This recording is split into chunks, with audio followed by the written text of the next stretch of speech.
What's up, gang? It's Gothalion, and I'm about to answer a question for those of you who do not know, but a few of you are probably asking yourself, what the fuck is Cube World? This looks like Minecraft. I have no interest in it. It's clearly a knockoff, but you couldn't be more mistaken. So let's get into it. I'll start off by saying that Cube World is in no shape or way Minecraft. It might use a similar rendering technique with its voxels, but that's where the train stops. Cube World is not about building. It's an action RPG where you pick a class, a race, and a gender, and it's about exploration. It's about developing your character. It's about finding gear and loot, leveling up. But that exploration is really on the centerpiece of this. Cube World, like Minecraft, is procedurally generated based on a seed number that you put in for your world. Procedural generation basically means that the world you're in is random. Every time you put in a number, you make your seed, your experience is going to be different, and the world branches out infinitely.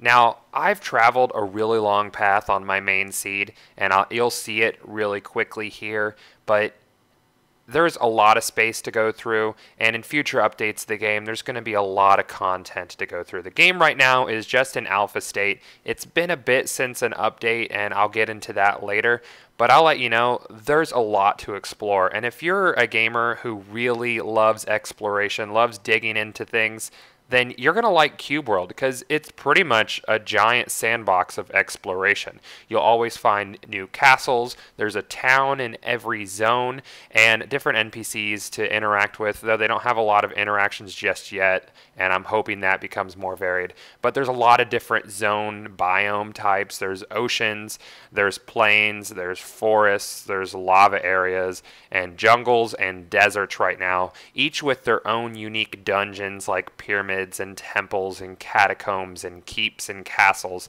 There's a lot to explore, see, and do in Cube World, and in each area you'll find different and unique enemy types. Currently, there are 4 different classes, each with 2 unique spec trees to go down as you level up. There's the Rogue, the Ranger, the Warrior, and the Mage. The game does feature multiplayer. Currently, 4 players is the only officially supported max number of players in a server, but I've been on servers that have pushed the max well over 100. There's mods coming out for this that allow for PvP, and I see a bright future once Wale actually gets the ball rolling making this game. Speaking of which, it's been about 2 months since we've had an update from Wale, and I'm really hoping we hear something soon because I've been watching this game, as I said, for a couple years, and I'm really interested to see how far he takes it. I think there's a lot of potential for this game, a lot of potential for the modding community to make a lot of fun for it, and I'm a big fan of these open world massive adventures. I like to explore. I like that it's randomized. I love that there's loot. My inner loot whore is delighted by this game. And I just see there being a really bright future for Cube World. Beyond the class system, there's also crafting. You can make potions, you can make armor, you can find cubes that you can add to your current weapons and upgrade them, giving them not only their own unique look, but it also upgrades their stats like your attack rate and your damage done. Also, certain enemies will drop spirit cubes, which will add elemental modifications to your weapons.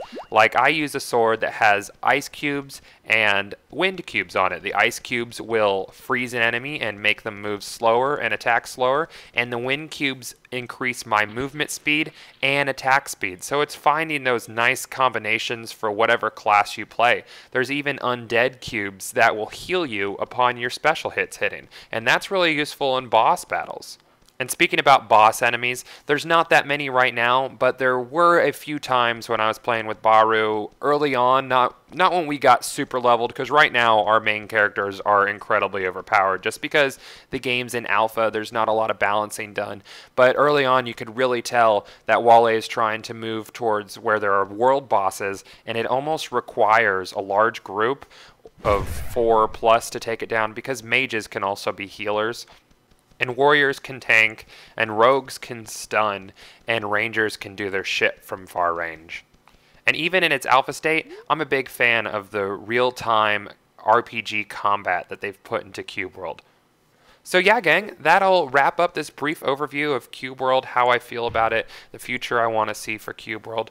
And over the next month or two, you can expect to see me playing through every class from level 1 to 20 on a single seed, really get to know that seed, spend some time exploring, and it's those early levels that are really interesting because you're not too overpowered yet. It takes a bit to level. Finding gear is really important, so I hope you guys enjoy those series. And if you want to check out Cube World, I'll leave a link in the description of this video to where you can purchase it. I think it's still only $19.99, $20 or whatever. It is still in early alpha, but the price is probably going to go up as it progresses to beta and then finished form if Wale decides to complete it. I'm sure he will. He tends to hole up when he's doing work, because there was about a 6-month period after he announced the game, and then people were like, where's Wale?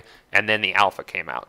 So I fully expect to see updates to this. I expect it to be in beta sometime in January, and probably completed sometime around this time next year. Let's hope. So yeah, guys, pay attention to my channel. I'll have plenty of Cube World content along with all my other content. Feel free to rate, comment, and subscribe, and I'll see y'all in Cube World.